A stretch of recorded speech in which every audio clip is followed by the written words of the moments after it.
Pascal. You are now rocking with that dude Pascal. We be going wild, Haitian in the building, so original. Got the haters catching feelings. Get your hands up to the ceiling and keep them held high. Cause St. Louis is ready. Forget about it, goodbye. Hold up, we just saying hi. Five somebody, rise up. Weekdays, catch us live. Somebody, let's go. Welcome back, guys. Welcome back to the Pascal Show. Thank you guys so much for tuning in and sticking around, being a part of the conversation today. Surprise!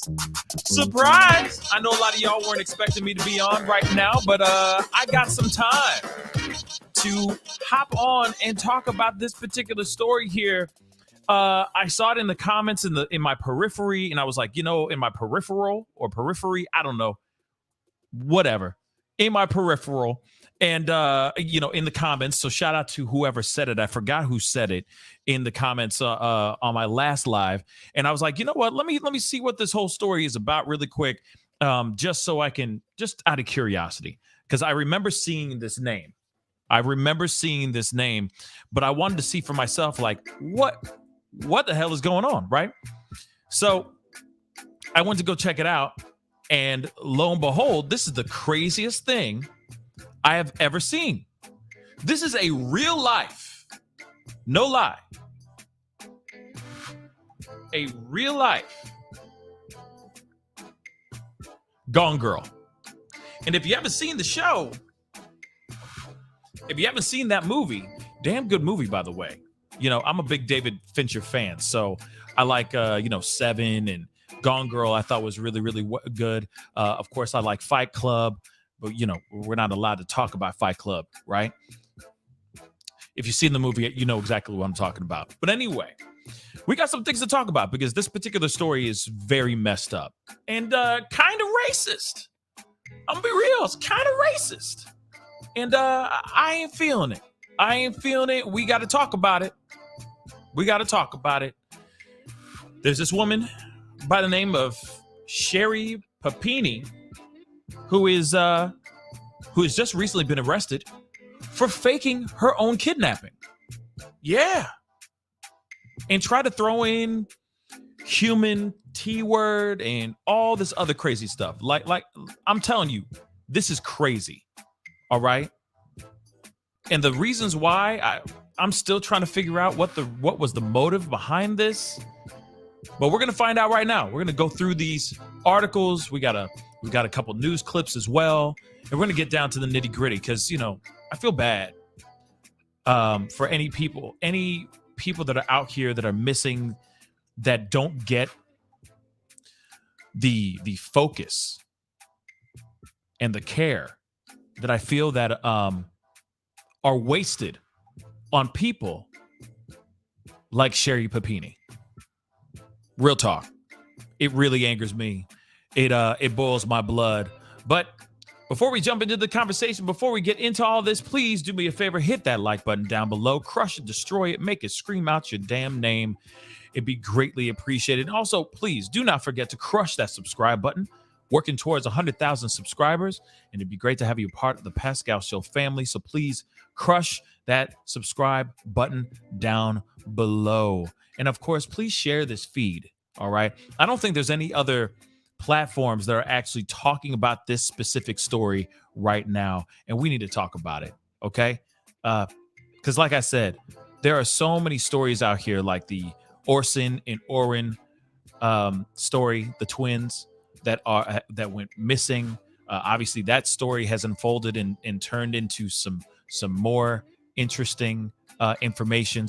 It turned into a tragic situation, which I will be getting into a little bit later on when I have some more free time, because I want to do more of a deep dive on that one. That one's so robust, so much going on with that particular story. But this one, I felt like it's pretty short and sweet. I mean, to a certain extent, there's a lot to go and there's a lot to unfold from old articles to present articles. But we got to get into this. Okay. So do me a favor, hit that like button, share this feed. Do not forget to crush that subscribe button again. I'm working hard out here in these streets, so please show some love, show support. You can obviously hit that Patreon. You can also hit that join button down below and just become a member right here on YouTube if you're watching YouTube right now. or you can join my Patreon and all that stuff. I also have Cash App, shameless plug, but I got to keep the lights on somehow, right? But this is, as of the past few hours, this story has come out, and this is insane. This is insane. The fact that somebody had time to come up with this BS is mind-blowing to me, okay? So we already know the end result right now, okay? Sherri Papini has been arrested for staging or faking her own kidnapping. The things that she does is astounding. It's mind-blowing to show that she really, to give off the vibe that she was kidnapped. So we're going to get into all the details here in a second. But first, I know some of y'all are going to sit here and go, who the hell is Sherri Papini? Why do I even give a damn? Who is this? So on and so forth. So we got to jump back just a little bit to an article that happened that was posted about a year ago, almost a year ago.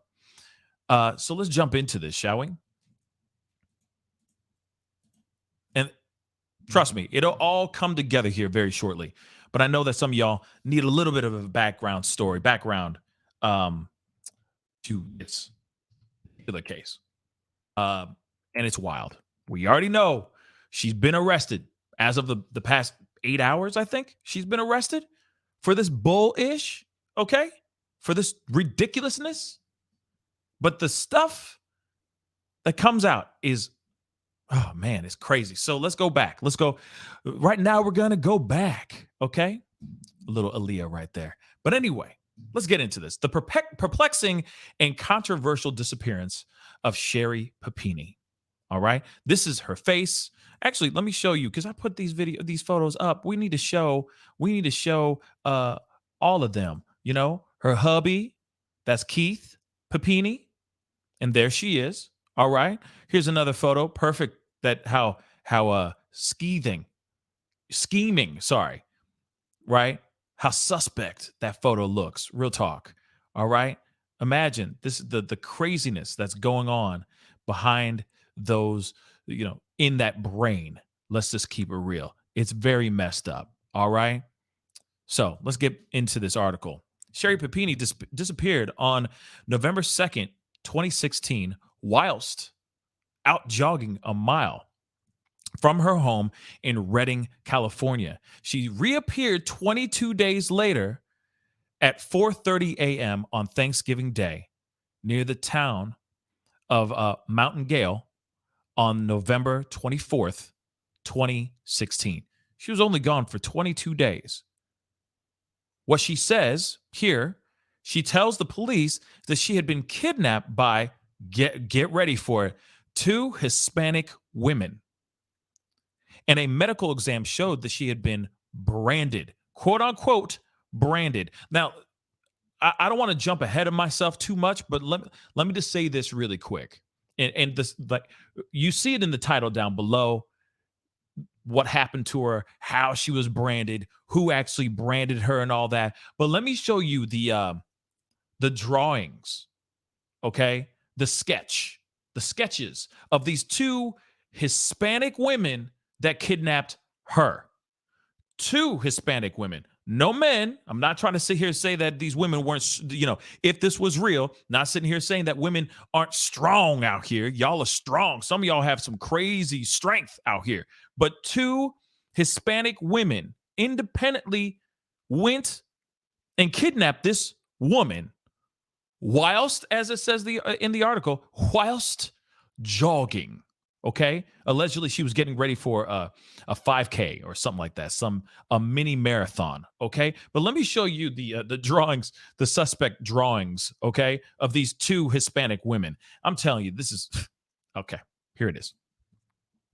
Yep, they had masks on, bandanas and masks on. Okay, so you're telling me for those 22 days, like I said, if this was actually a true story, you're telling me you never saw the faces of those 2 women that allegedly branded that ass? Okay, let's continue. Obviously, we already know the end result. It's a lie. Okay, Maury Povich would be like, okay, lie detector test came back and it shows that that is a lie, full on lie. Okay, she was branded, again, branded into the body. Okay, bruh. Okay. On her right shoulder, she was branded on her right shoulder, though it was unclear what the image was that had been burned into her skin. She had also lost a significant amount of weight during captivity. So she went on a keto diet. She went on a low carb diet while she was faking her abduction. In the months that followed, the authorities cast some doubts on her story, given the unlikely details and inconsistencies of the reported abduction. The story remains a mystery as seemingly investigators still can't decide if Sherri was the victim of a kidnapping or they are the victims of a hoax. But if it was a hoax, what was the motive? If the abduction was faked, who harmed so badly? Interesting, right? So let's go into the kidnapping. Sherri's husband, Keith Papini, which of course, as it all goes down, right? They are instantly, without a shadow of a doubt, the lover, like the boy, the girl, the husband, all right? Or the known partner to this said abductee, okay? Or of the kidnapped, right, is instantly going to be suspect.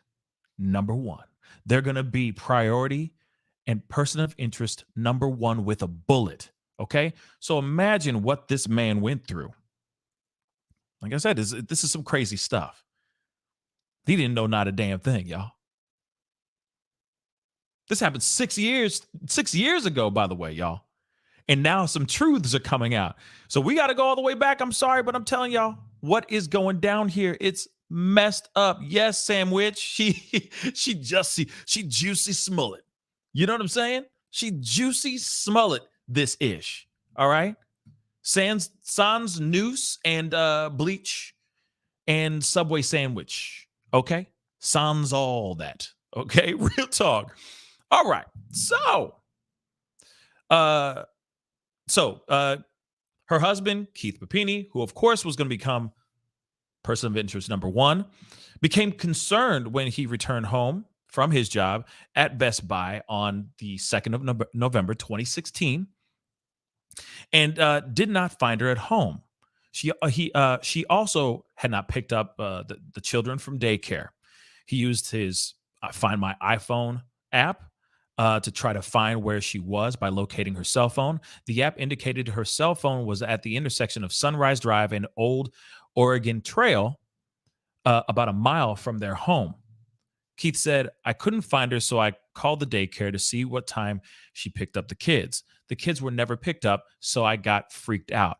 I hit the Find My iPhone app thing, found her phone. It's got like hair ripped out of it in the headphones. Okay, like in the headphones.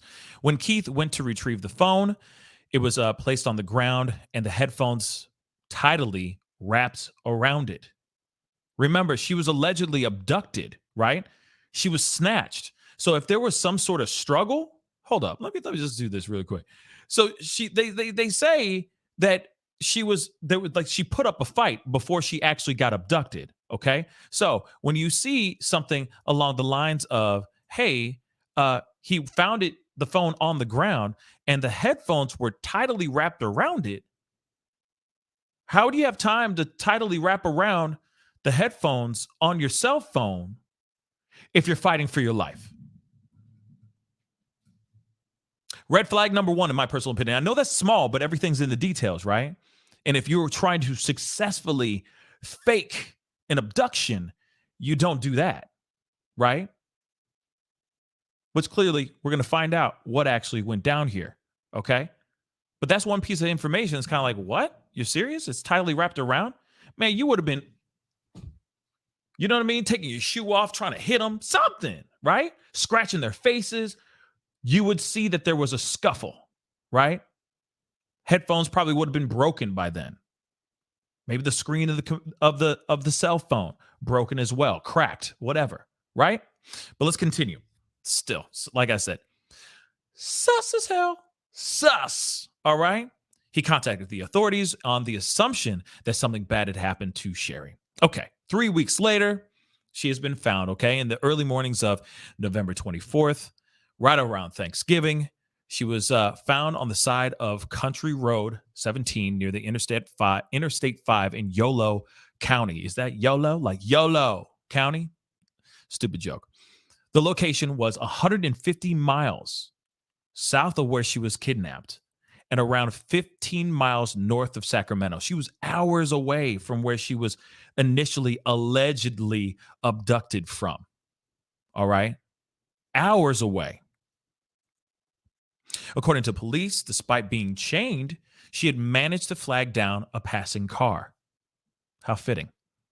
Sherri told the police she had been held by 2 Hispanic women who took steps to keep their faces hidden from her, which I find a little like, obviously this is all fabricated, but it's very far-fetched. The entire time, you're not seeing one glimpse, maybe some tattoos or something like that, personalized items that they always wear, something.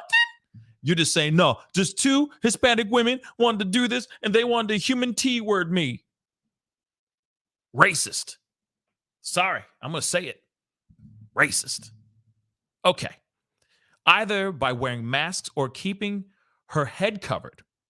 Sherri said that the two women armed with a handgun had abducted her, beat her, and held her captive in a basement before one of them finally left her on the side of the road.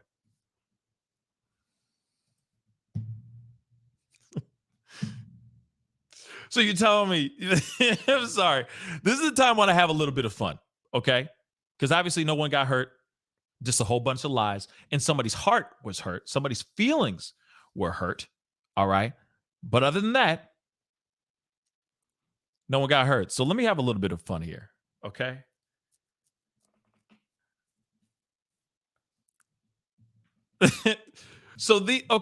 I've never heard in the history of abductions, okay?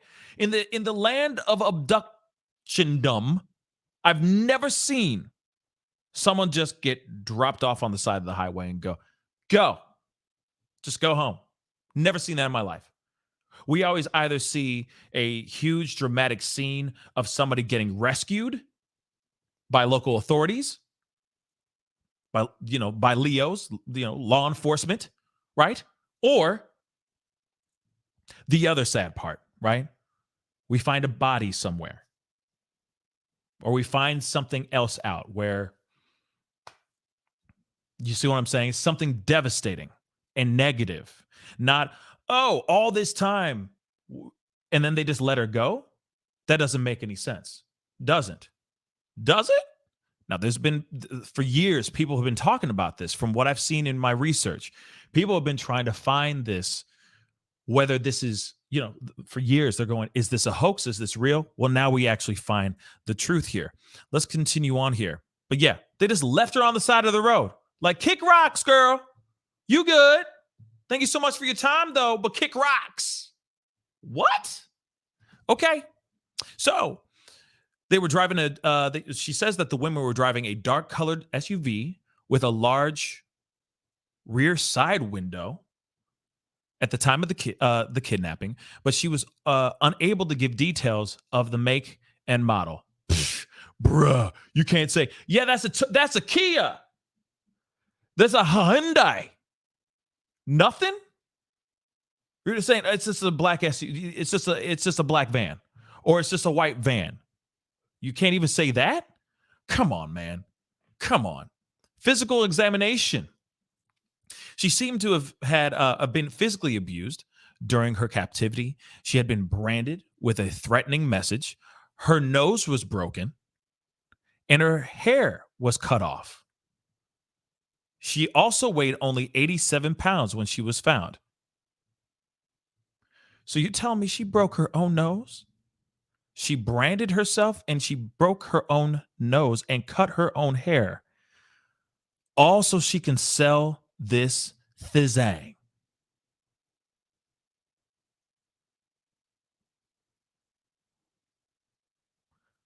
I'm still wanting to know what's the motive behind this. Why is she doing this? Why did she do this? Why? I mean, I get it. I'm sure it's her just trying to get the F away from her man, from her husband. That's what it sounds like. To me, it does. Right? This was a very messed up and sad attempt at trying to get away. You could just say, I want a divorce. Hi, honey, love you. You know, you're great and all, but I want a divorce. Period. I'm done. You know what I mean? I want to sign them papers and that's it. And move the F on. But no, she wanted to stage her own abduction. By the way, they got kids too. She and Keith got babies. They got kin. They got their own seeds that they're growing. And she just faked all this. Faked all of this. The sheriff's office said Sherri appeared battered and bruised. Her hair had been cut to shoulder length, and she had a brand on her right shoulder. Sherri, however, stated she had not been SA'd, okay? And there is no physical evidence to indicate otherwise. So she just chilling. She was okay. She was chilling in the cut. No worries whatsoever. That's weird. Sheriff's office examined the brand on her shoulder and its possible meaning, but details remain confidential. The sketches of the alleged kidnappers were released on October 2017, 11 months after she was taken. One woman was described as being aged between 20 to 30 years old, 5 feet 5 inches tall, with curly dark hair, thin eyebrows, and pierced ears. Okay. Sounds like any Hispanic woman, basically any description of any woman with piercings. Let's just keep it real. And dark hair. Wow. Congratulations. The second woman was between 40 and 50 years old, standing about 5 feet 7 inches tall, with long straight black hair with some gray in it, thick eyebrows, and pierced ears. Okay. Strange inconsistencies. This is the fun part. A medical examination of Sherri found there was male DNA on her person, but no other female DNA. So where the man at? She said 2 women abducted her, but there was male DNA on her. What kind of DNA would that be? I'm just curious. Do you know? Do you happen to know? Because I want to know. When they say they got man DNA on her person, where was it? Huh? Just saying. Read the title down below. Okay.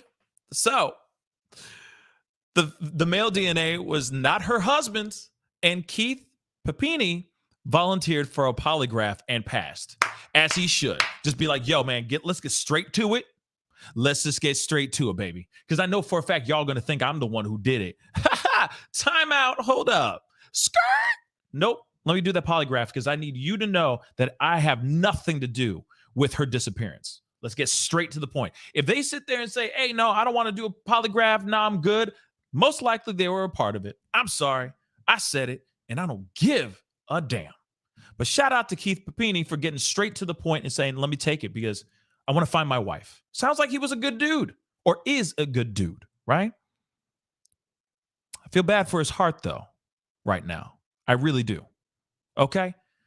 Then a man called the Shasta County Sheriff's Office a few months after the alleged abduction, claiming that Sherri was with him for the entire 22 days when she was supposedly held captive by these 2 Hispanic women. But this lead went nowhere. Still, it helped to see doubts in the sheriff's office. Yep. He's like sitting there going, no, I was with her the entire damn time. The hell you talking about? She capped, straight cap about these 2 Hispanic women. To try to make it seem like this is some sort of human T word.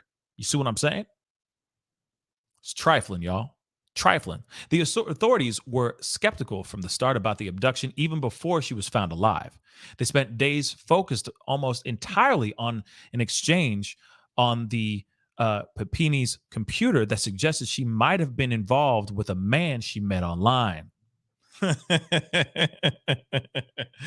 I just love when these things unfold in front of me. It's amazing. Police found Sherri had been texting a man before her disappearance, and they tracked down the man in Detroit, Michigan on November 9th, a week after she disappeared. But the man was ruled out as a suspect in her disappearance, and Shasta County Sheriff's Department refused to give further details. Sherri also appeared to have had a troubled past. Oh, this is when it gets good. When she was 18 years old, her sister accused her of kicking in the back door of the family's Shasta Lake home. The same day, her parents, Richard and Loretta Grafe, I guess, called the police to report an incident as vandalism and claimed that she had taken off to somewhere in Reading. So she has a history of this BS. When she was 21, her parents placed another call to the police alleging she had taken money from her father's bank account, which she later returned. So she was stealing even from her family. See, this is when I keep thinking, was there drugs involved? Is she on drugs? Like, what the hell's wrong with this girl? Then Loretta reported that Sherri was harming herself and blaming the injuries on the mama. So you got a serial pathological liar up in this biznai. She already has a history of straight cap, y'all. Bruh. Oh my God. So retired NYPD Sergeant Giacalone,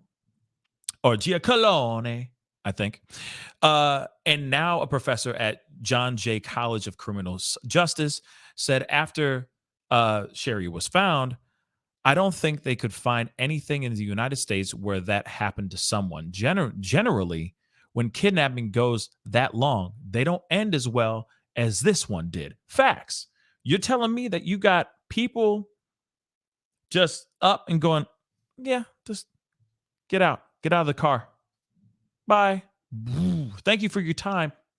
We just needed somebody to torture for a while. Thank you so much. I appreciate it. Now you can step out of the vehicle so we can drive away. Bye-bye. That doesn't make any sense. Like I said, they either are those abductors are either found and either arrested or shot on sight, and that person is rescued, or they find her in a bag somewhere. It's sad, but it's true. Or they never find her. They never find her, y'all.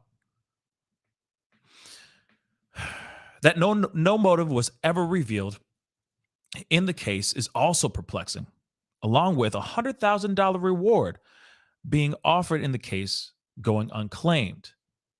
When you're going to kidnap someone, you've got a reason for it, whether it's money, revenge, or to get back at somebody. This guy also says that a pair of female kidnappers are also very unusual, he said. I think it's unusual too. Usually it's a man and woman type of situation. You know, like unless these women are just very physically intimidating and strong as hell. I'm not trying to say anything. This is not a dig at women, okay? You know, I love y'all ladies. I love y'all. But at the same time, it's just unorthodox to hear two women kidnapping another woman, right? It's just strange. Another grown-ass woman. I could see two women trying to kidnap a kid, but a grown woman who is training for a 5K, for a marathon, who it seems was fairly in shape, was taking care of herself and whatnot. Seems a little weird, right? So, since authorities have indicated there's no public threat from the two women, Giacalone, I guess, said that could suggest that Sherri knew her abductors. Generally, when law enforcement doesn't say there's a public threat, they genuinely believe the person actually knows the perpetrator. Others criticized the investigation. The sheriff's office was so focused on that one lead that they forgot how to run an investigation. I'm afraid to call out law enforcement when they're not doing they're not doing. They're not doing their job. And the problem in this case is that law enforcement has failed miserably. And of course, that's what we usually talk about all the time when they drop the ball or, don't do what they need to do, so on and so forth. We are innate, like habitually prone to just gravitate towards what are Leos doing? You know what I mean? What's law enforcement doing right now? Why aren't they doing enough to find out where the bad guys are? Put a little bit more hitch in your step. Let's go. You know what I mean? But that's because there was nothing to be found. So, she now, of course, Sherri remains at home with her at this time of the reporting, this recap report. She remains home with her kids, her son and her daughter, and her husband on the outskirts of Shasta Lake in Northern California. Neighbors have said she has only been seen outside infrequently and mostly stays home. And I don't blame her, because why? Why do you think? Because for a fact she's trying to cover something and she doesn't want to be out like that. Okay? So this is what we have so far. All right? Or at least on that part. Now things have changed. More things have popped off. More information has come out. And before we go into that piece, I just wanted to give you guys a little bit of a recap before we go into the new stuff, right? The arrest and everything surrounding it, right? Like the DNA and all that stuff, which is weird, right? Do me a favor, hit that like button down below. Send those likes all the way up. All right. I know that there's not a lot of other people out here covering this story. So please hit that like button down below. Send those past 100 likes. That would really mean a lot. And of course, do not forget to hit that subscribe button, baby. All right. And let's get into this other piece of information. Yeah. So California mom, Sherri Papini, has been arrested for faking her kidnapping by two Hispanic women. And there are people out here that are now tweeting, Sherri Papini racist and all that stuff. And I don't blame them. Why? So you have to add more color to your story to make it more authentic? I think it's absolute BS in my personal opinion, but let's continue. So she was arrested for her faking her own kidnapping when she was actually with her ex-boyfriend. Lover has been identified after his father's DNA matched samples taken from her clothes 6 years ago. How does that even happen? Right? Father's DNA was found on her person. Not the lover, not the ex-boyfriend, not from the old flame, but from his father, from his own father. Interesting, right? So I'm just going to go through these bullets, okay? So prosecutors charged Sherri, 39, for lying to federal agents about being kidnapped and defrauding the state's victim compensation board of $30,000, which she collected over years after being found, okay? She had been reported missing in 2016 of November. She told authorities at the time that she had been kidnapped at gunpoint by two Hispanic women. Right. She was found on Thanksgiving Day, 2016, after weeks of searching in California and several nearby states with bindings on her body and injuries. Authorities said she was actually staying with a former boyfriend nearly 600 miles away. 600 miles away, y'all. Several hours away from her home and hurt herself to get back to back up her false statements. Papini was still lying about the kidnapping in 2020 of August when she was interviewed by a federal agent and a sheriff's detective from Shasta County. She also was reimbursed more than $30,000 by I just said that again, the Victims Compensation Board for visits to her therapist and for the ambulance ride. She faces a mail fraud charge related to the reimbursement request that carries a penalty for up to 20 years in prison. Now, we're going to go into this a little bit, but it is just very strange, right? Like, given the fact that she went missing for 22 days, and when she came back, she was found tied up with a broken nose. She had a brand on her right shoulder, and she had a shaved head. Right? She told the authorities that she was kidnapped at gunpoint by two Hispanic women. No one was arrested. They never found these women. Okay. In 2020, though, they were alerted to a potential match. It was matched to the boyfriend's father, whose DNA was on record with the DOJ. They then traced that sample to the ex-boyfriend, and he admitted everything. He admitted the entire hoax. This is some trifling ass. Trifling ass. Woo! Unbelievable, man. People are funny.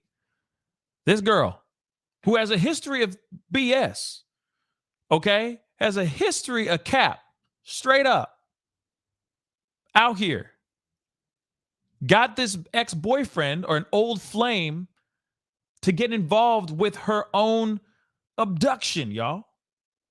Who does that? Who does that, y'all? Oh my God. Anyway, in reality, she was with an unidentified ex-boyfriend. So why haven't they identified ex-boyfriend, though? Because he's a part of this whole ruse, right? Of this whole front. He is her Clyde to her Bonnie. Okay. But he's still right now, at least in this article, is still unidentified. I cannot wait till they identify this dude. But anyway, he is still unidentified, who police say she asked to pick her up. An affidavit released by the U.S. Attorney's Office in Eastern California details how Papini had multiple affairs and boyfriends. I mean, at this point, are you surprised? Are you surprised? Because I ain't. Right? I ain't surprised. Of course she had multiple affairs. Of course she had multiple affairs. And was described by exes as an attention-hungry woman who made things up for sympathy. How did this do?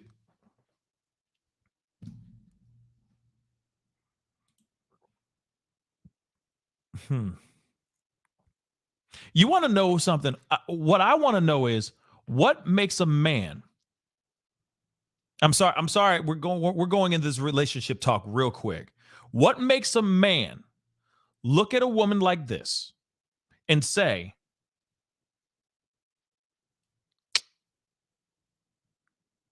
I'm going to marry you? Who in their right ass mind will sit here, if you know at least any of this, if this guy, Keith, sorry, Keith, but I gotta talk to you real quick. Keithy, K-Dog, what the F? You telling me the family didn't tell you not nothing? They didn't say run. They didn't say nothing. They just said, good job. Enjoy your life with my crazy ass daughter.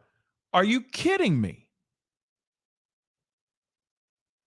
This woman had multiple affairs behind his back. And then put him through this ish. Man, I'm telling you, you better sign them papers. K-Dog, sign them papers. And ask for half. just for the BS you've gone through. Damn. Anyway, continuing on. Who does that? I'm sorry. Who does that? Who says, hey, you're crazy. You're badass crazy, but can't wait to put a ring on that finger? I'm sorry. That is not wifey material. That is not spouse material, period. Run, man. Run the other way as quickly and do not look back, or you will turn into a pillar of salt. Run. Oh my God. Okay, I'm off my soapbox.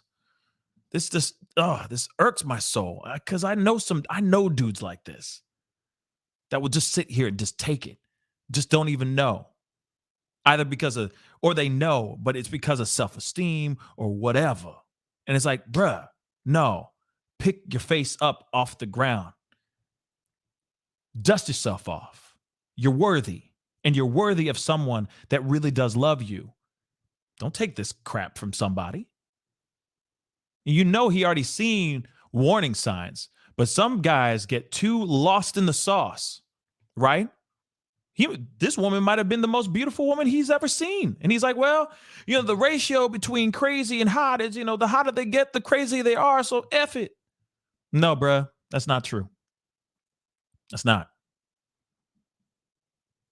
Sounds like a self-esteem issue, in my personal opinion. But moving on. Okay, so it was this attention-hungry woman who made things up for sympathy. The ex-boyfriend is not named in the affidavit, but the pair plotted their escape on prepaid cell phones. Man, they did they did so much work. They did so much work. Prepaid. They bought burners. They bought burners, y'all. Okay, which they used to text each other before he collected her in November 2016. She spent the next few weeks in his apartment. The boyfriend confessed to FBI agents, as did one of his cousins who saw her inside the apartment. Uh-oh, that's not good. That's not good. He told how he also hired a rental car to drive her back to her family's neighborhood on Thanksgiving Day of 2016. Since then, Papini has claimed we already know about the $30,000 from the compensation board. In truth, Papini had been voluntarily staying at her with a former boyfriend in Costa Mesa and had harmed herself to support her false statements. And this is what the U.S. Attorney's Office said in a release on Thursday night. Okay, they alleged that Papini continued to lie about what happened even after FBI agents confronted her with evidence that proved it was a hoax. I mean, she gonna die. She gonna die on that hill. Okay, she said, "F it. I'm gonna ride or die. I'm gonna deny till I die." And they go, well, everything is showing otherwise, sweetheart. You got ex-lover, old flame, coming through and saying, yeah, she was chilling in the cut with me, eating Ritz crackers and cheese, whilst beating the crap out of her own self and breaking her own nose. Okay. Between 2017 and 2022, Papini claimed the total of $30,000. She is now being held in federal custody, awaiting her first court appearance. A 55-page affidavit released on Wednesday night reveals how investigators were suspicious of what had happened from the beginning. So, husband on the 2nd of November reported her missing around 5:50 p.m. after returning home from work. She was nowhere to be found, and their two kids were still in the daycare.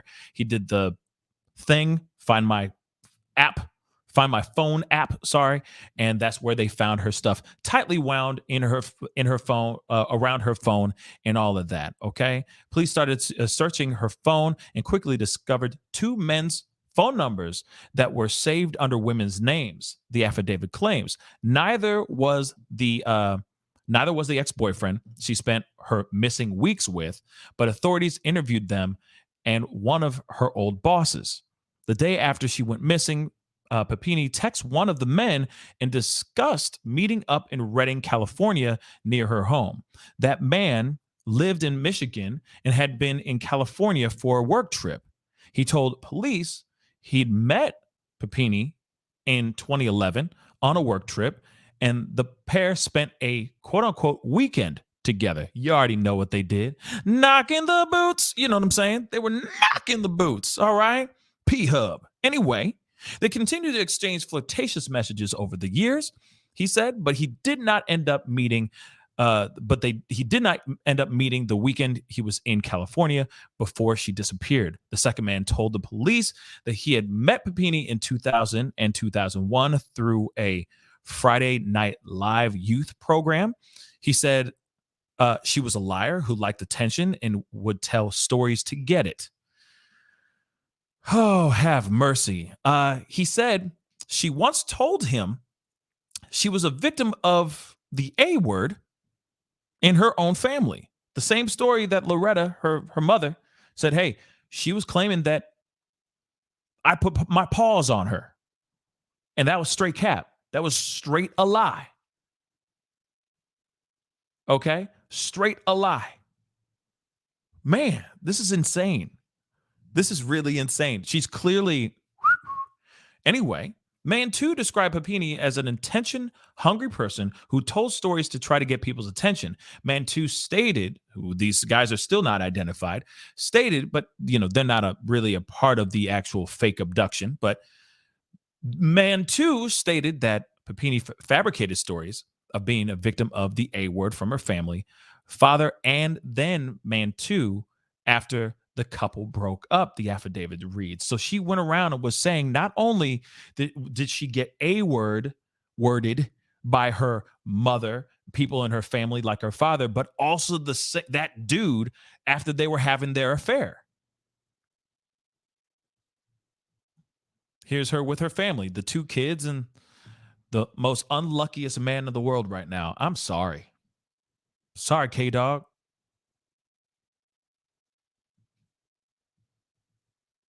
Sorry. But this is some jacked up stuff. And this is also a key, this is so much a key evidence of never underestimate the power of denial. Because, in your mind, you're going, there's no way. There's no way on God's green earth that my wife would do something like that. My wife's an angel. How dare you? Right? And this girl is moonlighting like a mug. Okay? Like a mug. Oh, it's so sad. So sad. All of this is just sad. And all that time and energy, the hours that were spent on trying to find this woman that could have been spent, I'm going to do this solo, that could have been spent on trying to find an actual person that really needed the help. Trying to find a child that was actually abducted. Trying to find anyone. Solving a crime. Could have been spent, those hours of those man hours could have been spent on something more productive than this. Man, I hope she sees the full extent of the law with all of this BS. Okay, let's see this. Within this 55-page arrest affidavit. Oh, sorry. Let me share that with you guys. All right. It reveals what Papini told police about the Hispanic women who kidnapped her. She said they would play music loudly. That really annoying Mexican music.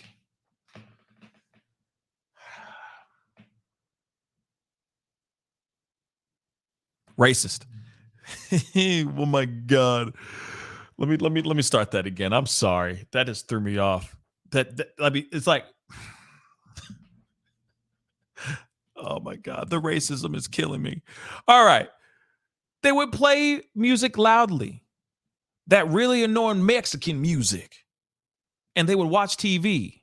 There was a fireplace. I could smell it. I could hear that sound. When you move the handle to open the fireplace, it would make a creaky sound. And it was cold. It was always cold. And it seemed like it rained almost every night. Okay. I heard birds. I never heard anything else. They put a stereo right outside my door.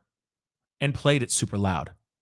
Papini said her abductors fed her once a day, maybe rice or tortillas, and sometimes apples. Tortillas. Okay. Okay. Papini said the women put her in a closet with a bucket with kitty litter in it for her to use as a toilet. She described the closet as containing shelves with a metal pole to which the women hooked a cable and a chain to, with the other end of the chain hooked around her wrist. There was enough length on it for her to reach the bed, but she could not reach the door. The chain was unmovable because it was bolted into the ceiling. Papini described how when she did not listen to the women, they would lock her in the closet. Kitty litter. Tortillas.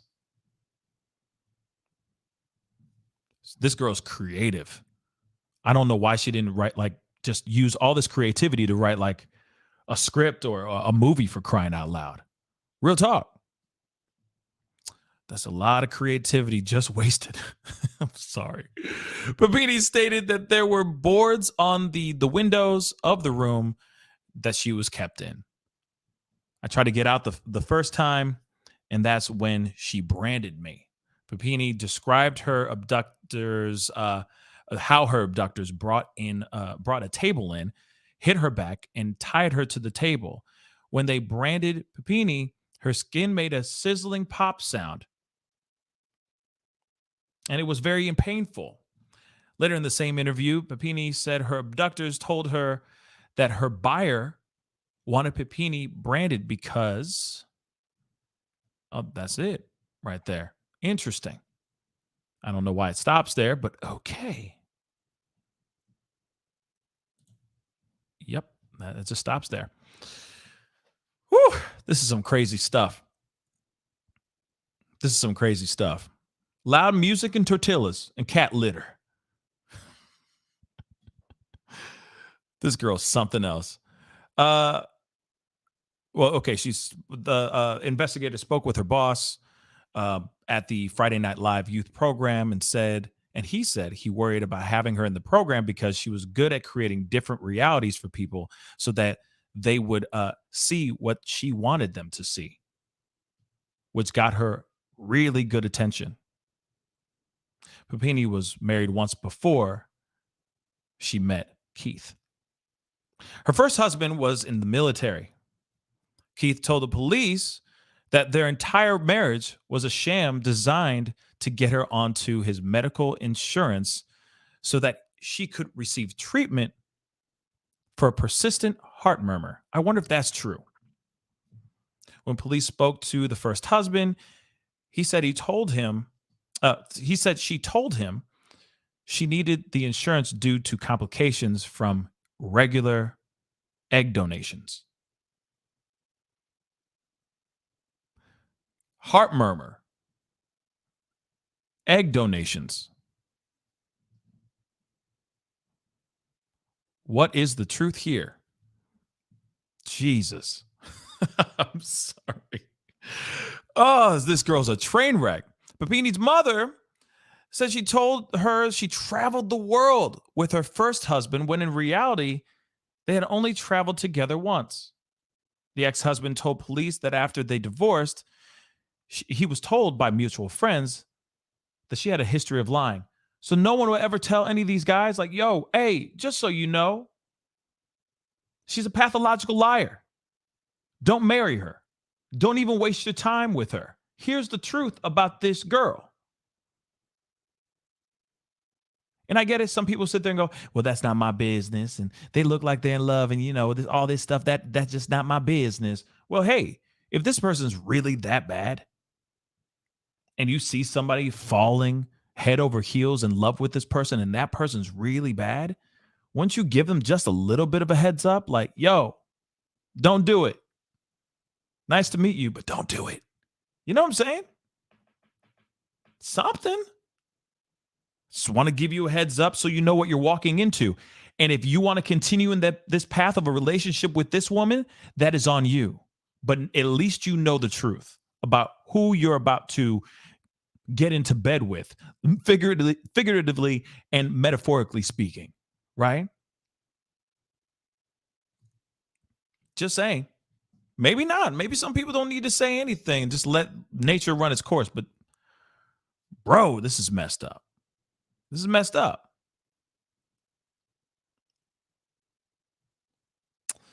So that's what we have right now. Okay.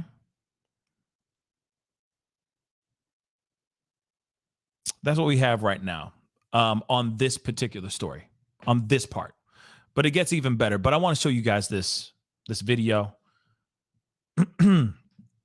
which is just kind of covering the recent events. And then I got another news article for you guys that I think will be very interesting as well. And yeah, Keith was all up in the videos. Man share. All up in the videos. Real talk. Doing everything. All kinds of interviews. But I'm sure he was also trying to save face. He was doing what he needed to do to help find her, right? And of course, everyone gathered together like this was a Gabby Petito situation. Hate to say it, but it was. They're all like, oh, what happened to Sherri Papini? We need to find her. And then they found her. And there was a huge, wonderful celebration saying, we found her and she's alive and blah, blah, blah. Thanks, law enforcement. You know what I'm saying? For all your hard work. So the husband went around, of course. I'm happy to have my wife home. The hard, like they look like they need or they smelled something really stinky, but it's just the guy trying to hold back tears. You know what I mean? Just like they're really pushing one out, dropping a dookie. You know what I'm saying? That's what he looked like. And I get it. He was happy to have her home in one piece. Luckiest man alive. When it wasn't a lie. But when the lie came out, not so much. Not so much the luckiest man alive. I'm sorry. Not so much. Yeah. So let's look at this, y'all.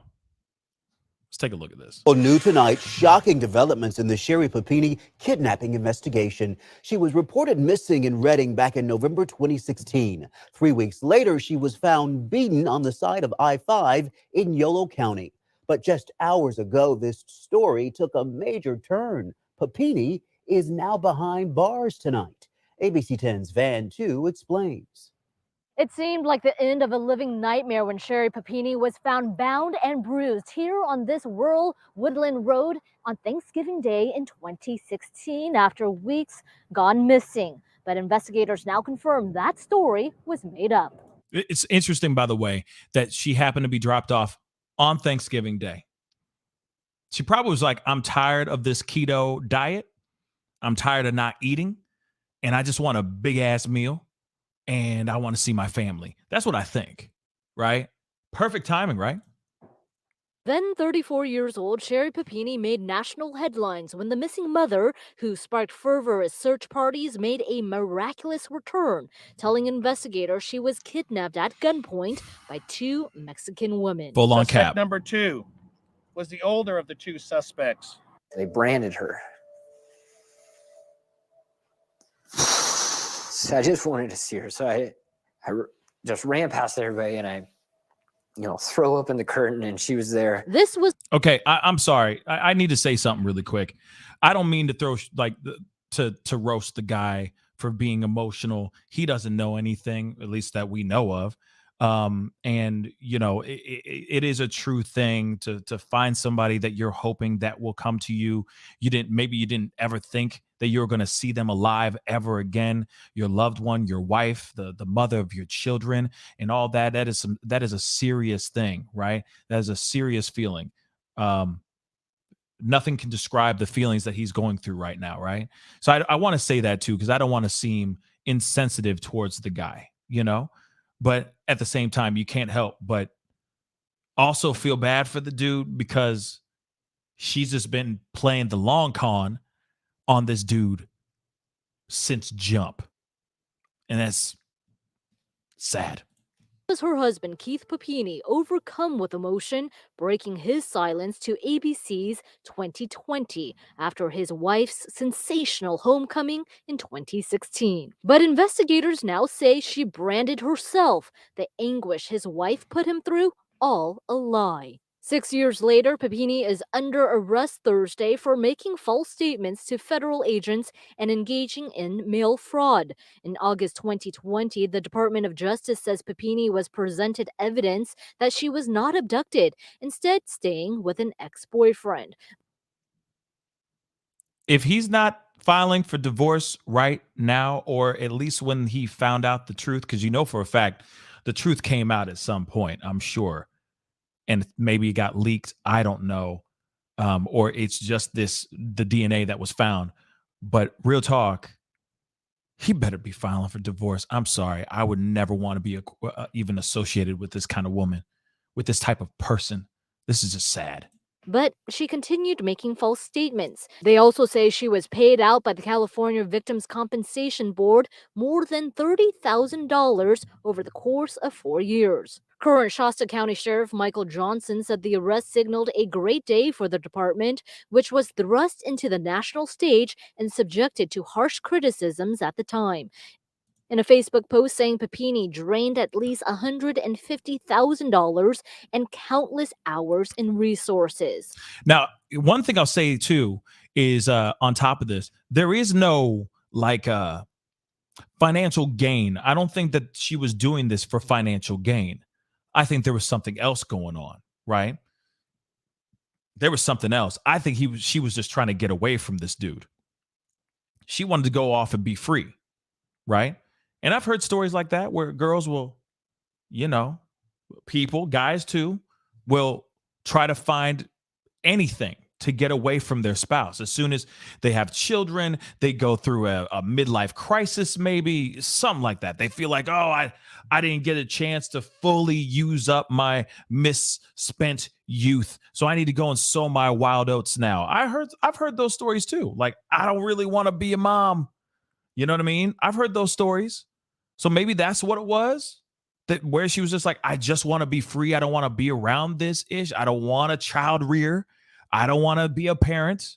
I just want to go and shack up with a bunch of dudes or get with this old flame. That's the kind of thing I'm thinking. I don't think it has anything to do with money, because no money was obtained except for the $30,000, but it was $30,000. You know what I'm saying?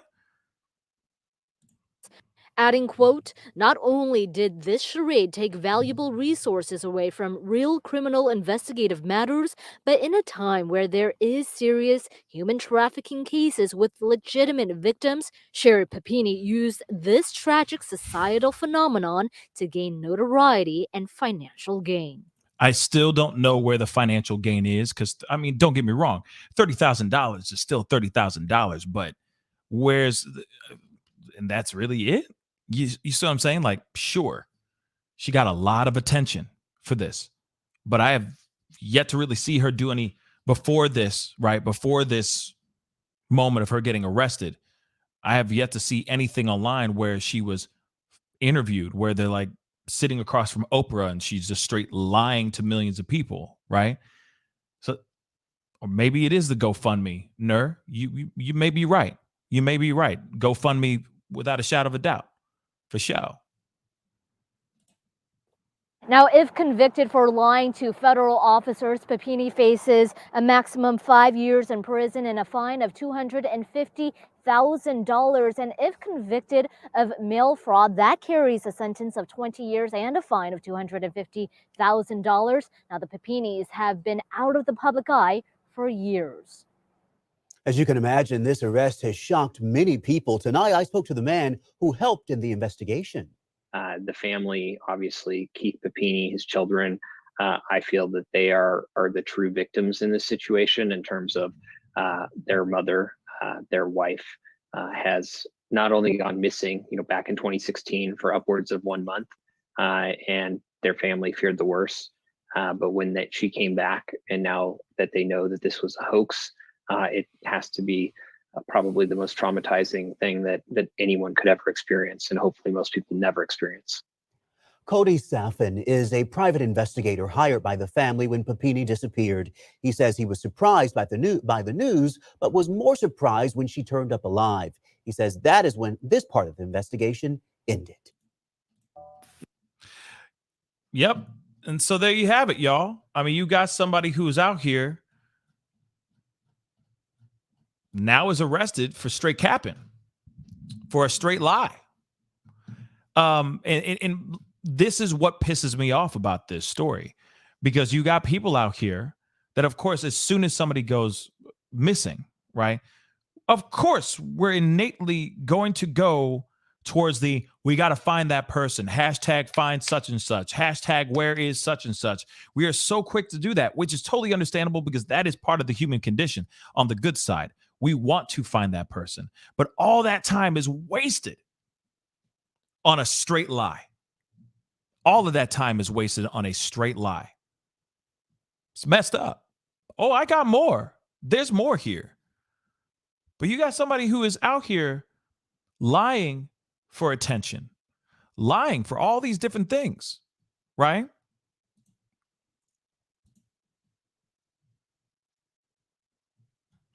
It's so sad, y'all. It is so sad. And the reasons behind it is astonishing. The reason why, or the reason how she got her old flame, her ex-boyfriend, to say yes to this situation is very interesting. Her excuse.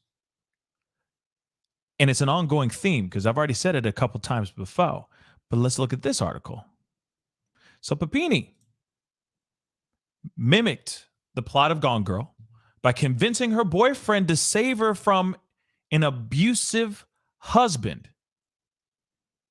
Again, we already have she already has a history of saying that other people who she should love and respect, like her parents, she's even said lies about them, saying that they put their hands on her. So why would it be any different for the husband? So when you hear about all that other stuff and you hear this part, you're going, that makes sense. This makes sense. For sure. Hold on, I got a comment. Roberta, she says, Pascal, why are you fixated on this non-story? You want to know why I'm fixated on this non-story? Thank you so much, Roberta, for the comment. I appreciate it on Facebook. Really do appreciate it. And I saw it. I sees you. But here it is. The reason why I'm bringing up this story is because we need to be cautious. We are so quick and gullible to believe in the BS. We're so quick to jump onto these stories and say, oh, where's the person? And na. Sometimes the people who are putting out stories, like, reacting to these stories and talking about this and bringing these stories up, that are sitting there going, I don't know if this is true. This could be a hoax. Man, there are so many diehard, they'll just so quick to believe anything that they see written in black and white, or a crying face, or, she left for 22 days and we found, like, where is she? All that stuff is all spent and wasted on BS sometimes. And because this story is the wildest thing. It is the wildest thing. This whole story. And I think it needs to be brought to light, regardless of race. But I will tell you this, though, too. Back in the day, when this happened in 2016, if this woman was black, I'm sorry to say it, but the harsh realities is this probably would have been a blip on the radar, not even a blip. But because it's like a Gabby Petito thing, everyone would stop dead in their tracks trying to find this woman. But now, if you clicked and dragged this story to this day and age right now, you clicked and dragged it right over here right now, times have changed. Now you got people wanting to know where Cody is, where all these other people are, Daniel Robinson Jr. I mean, all these people that have gone missing, all these black young kids and loved ones that have gone missing. Now we care about them. Now there's widespread media covering where these people are. But in 2016, not so much. Not so much. So it is very important to find out what's really going on in these stories before we just automatically jump into, let's find this thing. And also it's messed up how people are out here like this, that'll go out of their way to straight up lie. And then they have a history of lying. And yet they'll still, for 6 years or 5.5 years, this woman has been free, except for the 22 days where she starved herself, branded herself, and beat herself, broke her own nose. Other than that, she's been free, feeling no repercussions for her actions. And there are people on both sides of the racial spectrum that are just as crazy, that are willing to do just as crazy stuff over here. So I look at this as a cautionary tale. I do. That's what I think on that. But I appreciate the question, because I'm sure some people will sit there and say that because everybody got to have an opinion. Everybody got to have an opinion. And if you don't like it, you don't have to watch the show. You can always jump off. But moving on, let's get back into this. So here it is. Police say California mom cut off her hair, starved herself. And here's the other thing. She convinced her ex-lover to brand her. So she didn't do it herself. Then returned home and made up hoax kidnap. Real talk. Real talk. Crazy. All right. So I'm not going to go through all this, to read the whole article, but we already know that she reappeared on the 24th, Thanksgiving of 2016. Go on and on. The ex hired a rental car, drove 7 hours to collect her, then brought her to his apartment in Costa Mesa. She took over his bedroom, allegedly never having sex with him, starved herself, cut her hair, and injured herself, like breaking her own nose. Eventually, she said she missed her kids and told the ex-boyfriend, that she wanted to go home. He then found out about the widespread media coverage of her disappearance, and they never spoke again. Papini maintained her story about being kidnapped when FBI investigators confronted her with evidence. She is now in custody, waiting for her first court appearance, which has not yet been set. Now, prosecutors say Papini and her husband spent $50,000 raised for her GoFundMe to pay off credit cards. Keith Papini has not been arrested. It remains unclear if he is under investigation.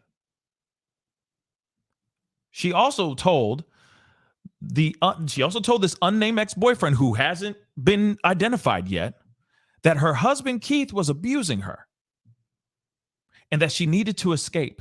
And like I said, that is the ongoing repeated story here.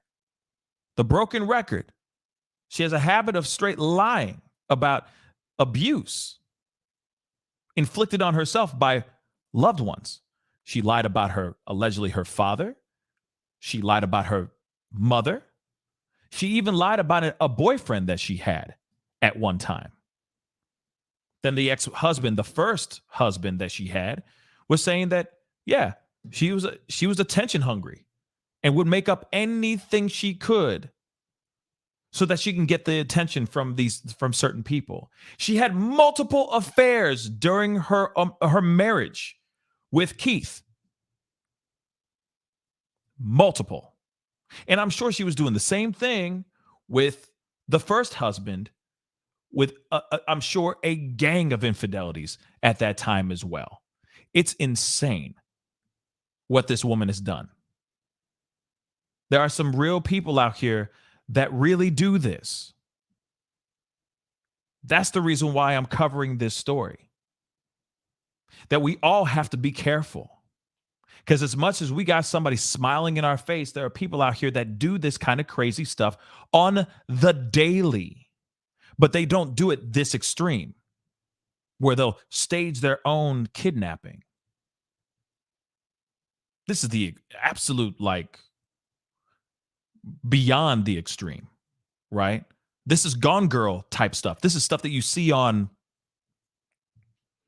this is what you see in a movie. This is what you see in a book. But she literally took this verbatim and convinced the dude that she was being taken advantage of, that she was being hurt by her husband.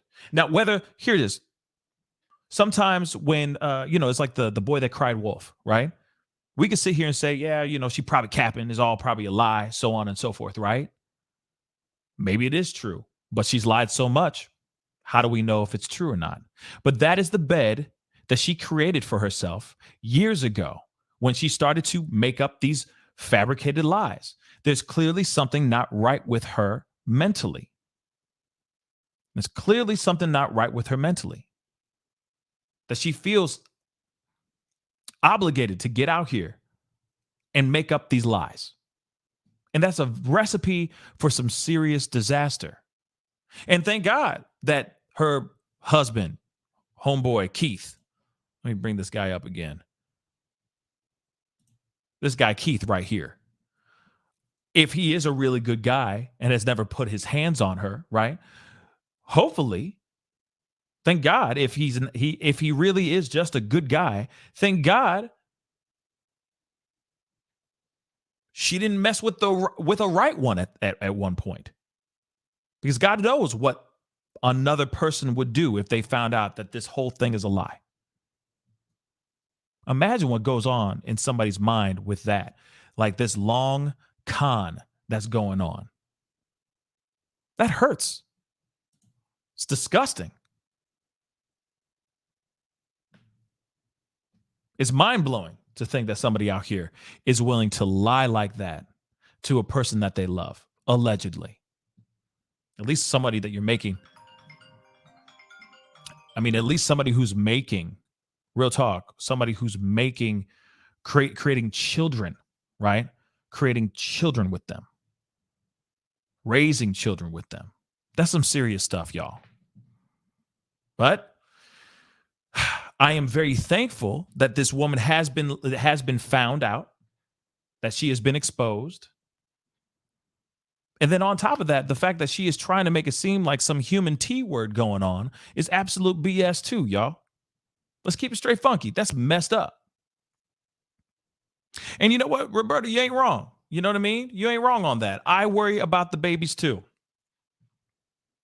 You know? They got her DNA too. I'm worried about that as well. How many other things has she lied about? And will this be passed on to her children? Let's not forget all that.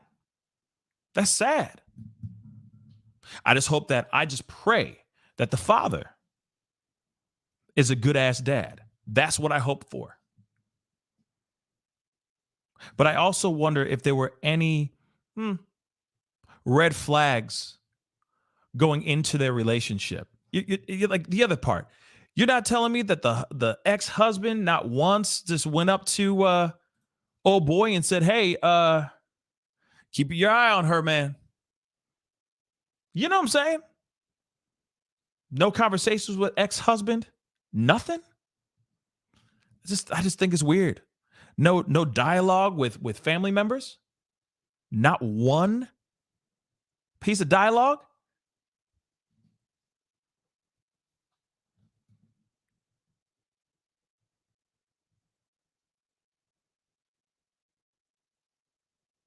It's messed up. And it's sad. So I hope, I really do hope that she, that her family is taking care of those kids, that the husband, if he's not at all involved in this at all, because he could very well be, you never know. He could have been putting on an act this entire time. You never know.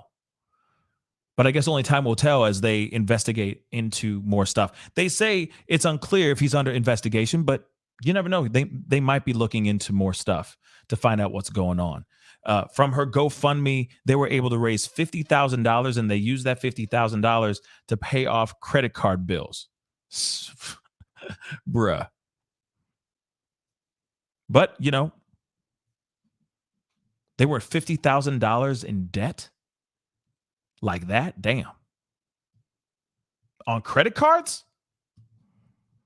God knows what they were buying with that with those credit cards. But hey, I digress. I'm sure more and more truth will come out here slowly but surely.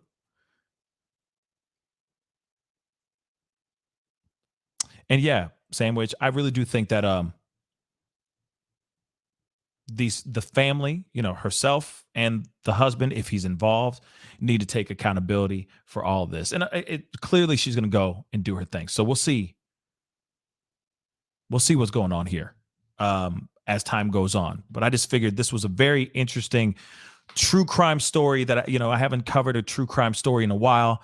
And I figured, you know, I need to hop on and talk about this because this is some wild stuff. It's like the worst.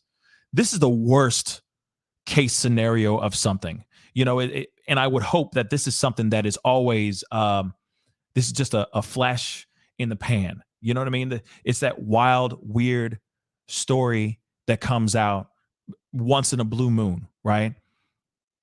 Because you'd hope that people who are actually kidnapped and they are found, we're not automatically saying, oh, they're liars, right? That it's all straight cap.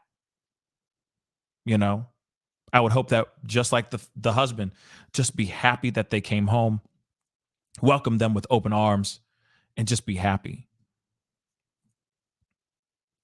But this is a sad story, in my personal opinion.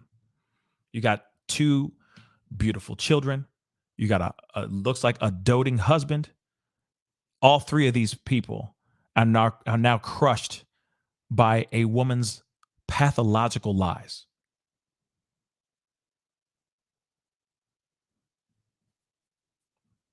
There's something to walk away from with this tonight. And of course, Debbie, thank you so much for letting them know. Yes, the art behind me that has been painted by a good friend of mine, very, very talented dude. I also do have Otis Redding behind me there as well. It is for sale. So the link is down below if you want to check it out. By all means, go support art, right? Real art. These are real paintings, no lie. You know what I mean? So please go check it out down below. But that is the show, guys. Okay. I appreciate all y'all for being on and being a part of the conversation. There is something I do want to talk about here in a little bit, later tonight, most likely, or maybe first thing in the morning, depending. And it has to do with the new Batman movie. I wanted to talk about it tonight, but I was like, I want to jump on and talk about this missing persons situation, this Sherri Papini situation, because I just feel like it's a cautionary tale. Real talk, another cautionary tale. If you know somebody has a history of lying, I just say, be wary of what they say to you. Because sometimes it's all cap. Sometimes it's just nothing but lies. Okay? But there is something else I do want to talk about in a little bit. It has to do with Batman and race. Yes, I said it. Batman and race. I don't even know why people are making a big deal over this. Certain people are making a big deal over this, but I want to talk about it because we need to. Okay? But anyway, guys, it is time to get going. I appreciate all the love. Thank you so much. Thank you so much for the support. Okay? And one thing I want to say too, real quick, is that I want to talk about everything on this channel, whether that has to cover somebody who is white or who is someone who is black. This is a show to talk about things that are going on in the world. And last I checked, the world has many people, many shades, many religions and beliefs are all on this big, gigantic marble that we call Earth. And I want to talk about these things. So hopefully you guys are down for hearing those kinds of stories too. Okay. Whether it is a white person or a black person, we should talk about these things because we can learn from every story that I bring up here on the Pascal Show. Just want to make that abundantly clear. Okay. Anyway, guys, I appreciate all y'all. You guys are incredible. You guys are all lovely human beings. All right. Every single last one of y'all, even the ones that disagree with me or have issues with me, I still appreciate all y'all. Okay. Y'all are all beautiful. But anyway, it is time to get going. I'll see you guys in a little bit. Be good to yourselves. Be good to one another. And I'll see you guys very soon. Do something positive tonight. And if you're going to go kick it, drink responsibly. Okay. Arrive alive. Please. All right. See you guys soon. This is the Pascal Show. Bye.